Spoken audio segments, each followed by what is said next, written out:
வேகமாக பரவும் மூளையை தின்னும் அமீபா.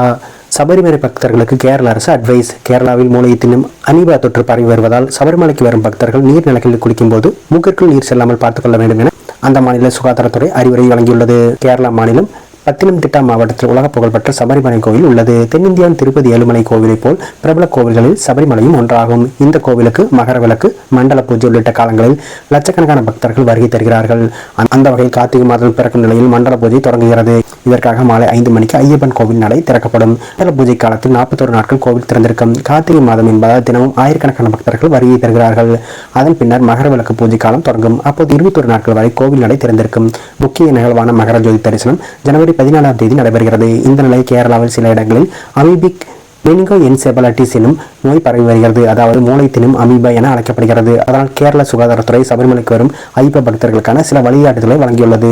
அதில் சபரிமலைக்கு வரும் வழியில் ஆறுகளில் குளிக்கும்போது மூக்குக்குள் நீர் செல்லாமல் பக்தர்கள் கவனமாக இருக்க வேண்டும். ஏற்கனவே உள்ள உடல்நிலை பிரச்சனைகளுக்கு மருந்து எடுத்துக்கொள்வோர் அவற்றை தொடர்ந்து சாப்பிட வேண்டும். மருத்துவ சிகிச்சை இருப்பவர்கள் அதற்கான ஆவணங்கள், மருந்துகளுடன் பயணிப்பது அவசியம்.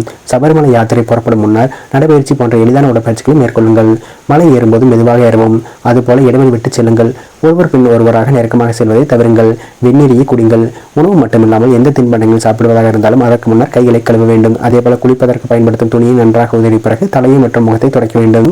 சன்னிதானம், பம்பை ஆகிய இடங்களில் அவசர இதய சிகிச்சை மையம் செயல்படும். பந்தளம், அடூர், பந்தனம்திட்டா, சேரிக்கரா ஆகிய இடங்களில் சிறப்பு மருந்தகங்கள் செயல்படும் என்றும் அறிவிக்கப்பட்டுள்ளது.